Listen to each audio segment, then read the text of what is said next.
ఎన్నో విమర్శలు, మరి ఆరోపణలు, సోషల్ మీడియా ప్రచారాలు ఎన్నెన్నో జరిగాయి.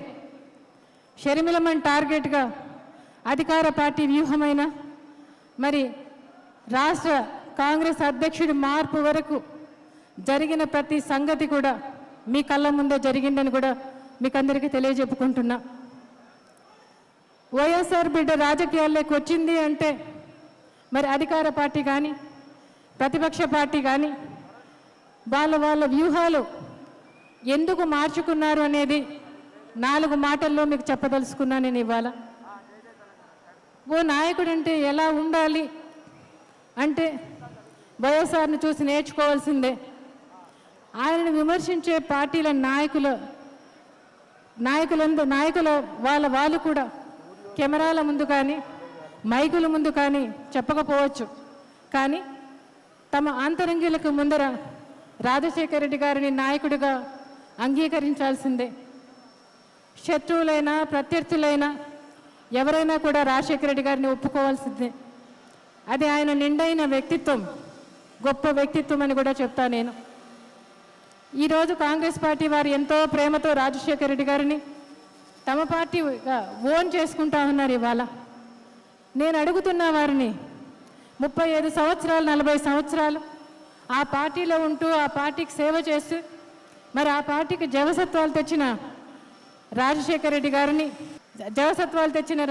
రెడ్డి గారిని మరి అదేవిధంగా ఆయన సీఎం అయిన తర్వాత ఆయన పరిపాలన విధానాలను అన్నిటినీ కూడా రోల్ మోడల్గా తీసుకోవాలని చెప్పిన వీరు ఆయన పోయిన తర్వాత కొన్ని నెలల తర్వాతనే మరి ఆయన గురించి ఎఫ్ఐఆర్లో దోషిగా ఎందుకు పెట్టారు అని అడుగుతున్న కాంగ్రెస్ పార్టీ వారిని.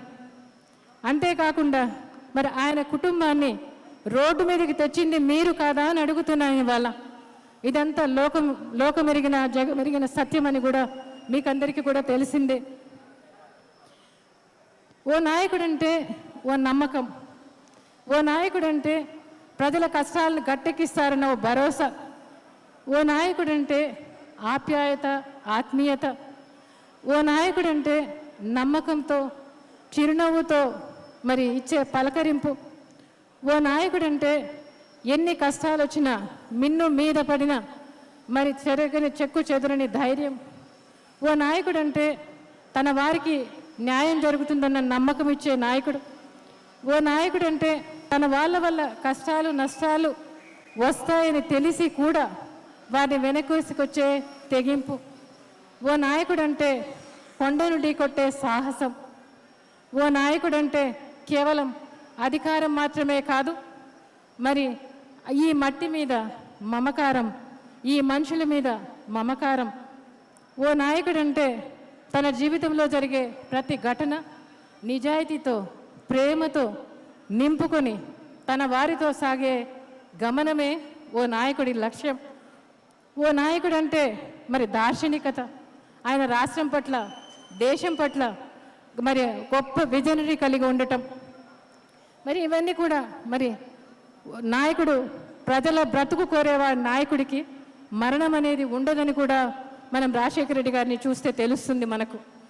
అంతేకాకుండా మరి రైతులైనా పేదలైనా మధ్యతరగతి వారైనా మహిళలైనా నిరుద్యోగులైనా విద్యార్థులైనా అనేక సామాజిక వర్గాల వారైనా ఏ వర్గం వారిని తీసుకున్నా వారిని సొంతంగా తీసుకొని వారి కష్టాలను వారి సమస్యలను మరి వారు తెలుసుకొని వారిని పరిష్కరించడమే నాయకుని లక్ష్యం.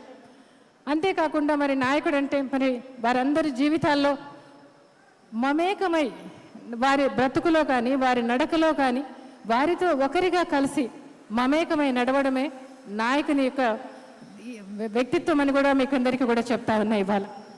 మరి అదేవిధంగా మరి ఏ వర్గాన్ని చూసినా ఎవరిని చూసినా కూడా కదిలిచ్చేది అదే ఉద్యోగ అవకాశాలు కల్పించడంలోనైనా ఉద్యోగ అవకాశాలు సృష్టించడమైనా మరి అదేవిధంగా మరి రైతులకు అండగా నిలిసే తనకు తానే మట్టి మనిషిగా ఆవిష్కరించుకోవడం అని కూడా చెప్తున్నా ఇవాళ.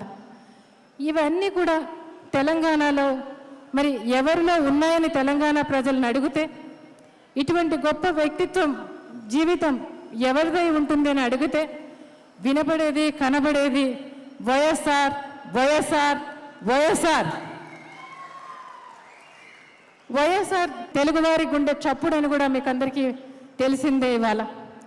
మరి అటువంటిది ఈరోజు మరి వైఎస్ఆర్ను మనమందరం తలుసుకుంటున్నాం, వారిని కనబరుచుకుంటున్నాం, తెలియపరుచుకుంటున్నామని కూడా చెప్తున్నా ఇవాళ. మరి రాజశేఖర రెడ్డి గారు ఈ గడ్డను ఎంతగా ప్రేమించారో అంతకంటే ఎక్కువగా ఈ గడ్డ ప్రజలు ఆయన్ను ప్రేమించారనేది వాస్తవం. రాజశేఖర రెడ్డి గారికి కానీ మరి తెలంగాణకు కానీ ఏ వివక్ష తెలియదు. మనిషికి ఆయన దృష్టిలో తేడా లేదు. ఆయన చెప్పేవారు ఎప్పుడు, నా ప్రస్థానంలో ప్రతి మలుపులో జనజీవనంతో నాది ముడిపడి ఉంది అని చెప్పేవారు. అదేవిధంగా ఆయన జీవించారు కూడా, జనం కోసమే జీవించారు. ఆయన జీవితంలో మేమెంతో మీరు కూడా అంతే ప్రాముఖ్యతగా ఉన్నిందని కూడా మీకు అందరికీ చెప్తున్నా. అదేవిధంగా చెప్పాలంటే మరి రాజశేఖర రెడ్డి గారిని ఆయన సీఎం అయిన తర్వాత సంక్షేమంలో కానీ, జలయజ్ఞంలో కానీ, అభివృద్ధిలో కానీ ఈ ప్రాంతానికే పెద్దపీట వేశారనేది కూడా నిర్విధాంశం. ఎవరూ దాన్ని లేదు అని చెప్పలేనిది ఉంటుంది. మరి అదేవిధంగా మరి ఆయన చనిపోయిన తర్వాత ఈ తెలంగాణ గడ్డ ప్రజలే ఆయన కోసం, ఆయన లేడు అన్నప్పుడు పరితపించిన గుండెలు ఈ ప్రాంతంలోనే ఎక్కువని కూడా చెప్తున్నా. ఆయన కోసం చనిపోయిన వారు కూడా ఎక్కువని కూడా మీకు చెప్తున్నా. ఈ ప్రాంతంలోనే రాజశేఖర రెడ్డి గారు మరి ఆ విధంగా ఉన్నారు. ఎంతమంది రాజశేఖర రెడ్డి గారికి మోసం చేసినా, కుట్రలు చేసినా తెలంగాణ ప్రాంతం ప్రజలు మాత్రం మరి వారి మంచితనాన్ని పోగొట్టుకోలేదనే చెప్తా నేను ఇవాళ. రాజశేఖర రెడ్డి గారు కల్మషం లేని మనిషి. మరి ఆయన స్వచ్ఛమైన మనసు, స్వచ్ఛమైన తెలంగాణ బంగారు స్వర్ణమయం కావాలని ఆయన అభిమతం అని కూడా చెప్తున్నా మీకు. తెలంగాణ గొప్పగా ప్రగతి సాధించాలని, సస్యశ్యామలంగా అన్నపూర్ణగా తెలంగాణ కలకలలాడాలని ఆయన కళ, ఆయన డ్రీమ్. చెప్పేవారు ఎప్పుడు కూడా, నేను ఈ ప్రాజెక్టులన్నీ పూర్తి చేయగలిగే ప్రతి ఎకరా పొల పంట పండినప్పుడు నా జీవితం ధన్యత అవుతుందని కూడా చెప్పేవారు. అదేవిధంగా ఈరోజు మరి ఎన్ని విషయాలైనా కూడా వివాదాల్లోకి తీసుకురావచ్చు, కానీ ప్రాంతంలో అన్ని విషయాల్లోనైనా మరి మమకారం విషయంలోనైనా ఆ రోజున అభివృద్ధి, సంక్షేమం, నీటిపారుదల ప్రాజెక్టులపై దృష్టి పెట్టడమైనా అన్నిటి మీద ఖర్చు పెట్టడంలో వైఎస్ఆర్కు సాటి లేరు అని కూడా మీకు అందరికీ కూడా చెప్తున్నా. 2004 నాటికి మరి పల్లె సర్వనాశనమైన పల్లెకు జీవం తెచ్చింది ఎవరు అంటే కేవలం మహానేత మాత్రమే అని కూడా చెప్తా. బంగారు తెలంగాణ సాధ్యం కావాలంటే ఈ గడ్డ మీద పుట్టిన ప్రజలు, బిడ్డలు వారందరికీ బంగారు భవిష్యత్ ఇచ్చినప్పుడు మాత్రమే మరి ఆ రోజు మనం బంగారు తెలంగాణ చేసుకోవడం సాధ్యమవుతుందన్నారు. కానీ మనందరి దురదృష్టం, మరి రాజశేఖర రెడ్డి గారు మన మధ్య నుంచి వెళ్ళిపోయిన తర్వాత ఆయన మొదలుపెట్టిన ప్రాజెక్టులు ఈరోజు కూడా పూర్తి చేసిన పాపాన పోలేదు. కానీ మనందరి దురదృష్టం అని కూడా మీకు అందరికీ చెప్తున్నా. ఆయన కళ అసంపూర్ణంగానే మిగిలిపోయిందని కూడా చెప్తున్నా. ఒకటైతే నేను గట్టిగా చెప్తున్నా, గర్వంగా చెప్తున్నా, వైఎస్ఆర్ రక్తంలో మరి నమ్మకం, విశ్వసనీయత ఒక భాగమని కూడా చెప్తున్నా. ఆ రక్తంతో పాటు ఆయన హావభావాలు, ఆయన ఆత్మీయత ప్రతిదీ కూడా పునికి పుచ్చుకున్న బిడ్డలు జగన్ బాబు, షర్మిలమ్మ అని కూడా మీకు అందరికీ చెప్తున్నా.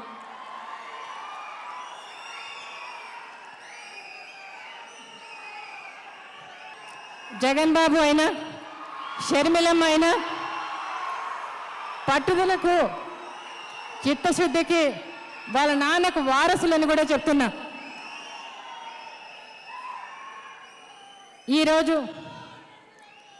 ఈరోజు వారిద్దరు కూడా వేరువేరు రాష్ట్రాలకు ప్రతినిధులు, వేరువేరు రాష్ట్రాలకు ఈరోజు వారు ప్రతినిధులు, వేరువేరు పార్టీలకు, వేరువేరు ప్రయోజనాలకు వారు ప్రతినిధులుగా ఉన్నారు. ఇవాళ ఇలాంటి పరిస్థితి మరి ఊహించలేదు ఎవరం కూడా ఇలాంటి పరిస్థితి వస్తుందని. కానీ ఇది దైవ నిర్ణయముగా, ప్రజలకు మంచి కోసం, ప్రజాహితం కోసం జరిగే కార్యక్రమంగా నేను భావిస్తున్నాను. తెలంగాణలో ప్రతి అంగుళము, తెలంగాణలో ప్రతి ఒక్క నిండైన హృదయం వైఎస్ఆర్ను. ఇలాంటి పరిస్థితి మరి ఊహించలేదు ఎవరం కూడా ఇలాంటి పరిస్థితి వస్తుందని. కానీ ఇది దైవ నిర్ణయముగా, ప్రజలకు మంచి కోసం, ప్రజాహితం కోసం జరిగే కార్యక్రమంగా నేను భావిస్తున్నాను. తెలంగాణలో ప్రతి అంగుళము, తెలంగాణలో ప్రతి ఒక్క నిండైన హృదయం వైఎస్ఆర్ను మరి గుండెల్లో పదిలంగా పెట్టుకున్నారని కూడా మీకు అందరికీ చెప్తున్నా. ఇలాంటి పరిస్థితి మరి ఊహించలేదు ఎవరం కూడా ఇలాంటి పరిస్థితి వస్తుందని. కానీ ఇది దైవ నిర్ణయముగా ప్రజలకు మంచి కోసం, ప్రజాహితం కోసం జరిగే కార్యక్రమంగా నేను భావిస్తున్నాను. తెలంగాణలో ప్రతి అంగుళము, తెలంగాణలో ప్రతి ఒక్క నిండైన హృదయం వైఎస్ఆర్ను మరి గుండెల్లో పదిలంగా పెట్టుకున్నారని కూడా మీకు అందరికీ చెప్తున్నా.